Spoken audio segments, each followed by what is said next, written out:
Les traitements qui ont constitué vraiment la révolution dans la prise en charge de l'hypercholestérolémie familiale ont été les statines.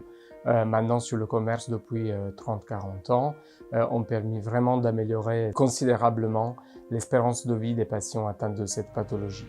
Donc, depuis 2005, il y a aussi en France un nouveau traitement qui permet d'inhiber l'absorption intestinale du cholestérol. Il s'agit de l'ézetimibe. Et donc c'est un traitement là aussi qu'on donne par comprimé et qui est souvent associé en un seul cachet avec les statines.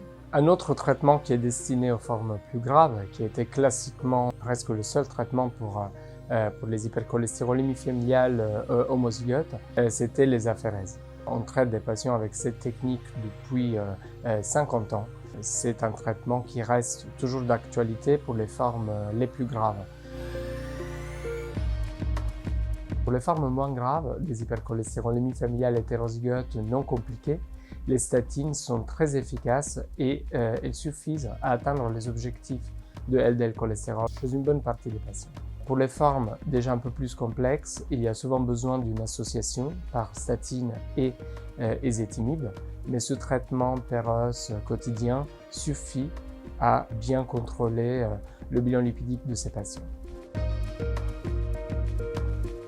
Depuis quelques années, on a en France aussi de nouveaux traitements. C'est les inhibiteurs de PCSK9 qui permettent une baisse encore plus importante des taux de cholestérol en plus du traitement habituel pris par les patients.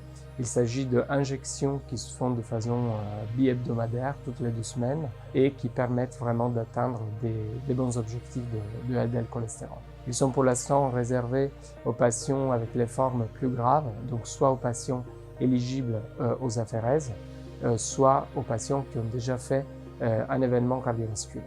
Pour les formes les plus graves d'hypercholestérolémie familiale homozygote, il existe actuellement 2 autres traitements qui permettent de faire face à l'absence de réponse qui peut parfois être observée aux inhibiteurs de PCSK9 qui ciblent quand même le fonctionnement du LDL récepteur chez des patients qui n'ont pas de LDL récepteur résiduel fonctionnel.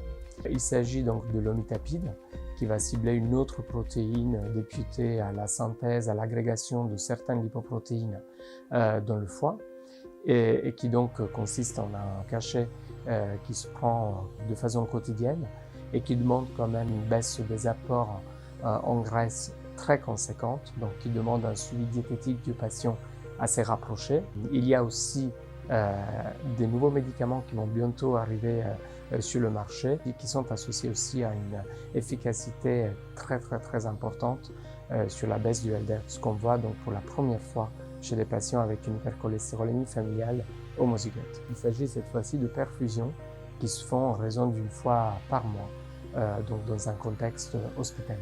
Ces 2 derniers traitements sont très prometteurs. Ils peuvent vraiment permettre d'améliorer la qualité de vie des patients qui peuvent éventuellement quitter les aphérèses et donc se passer d'un traitement qui est très contraignant.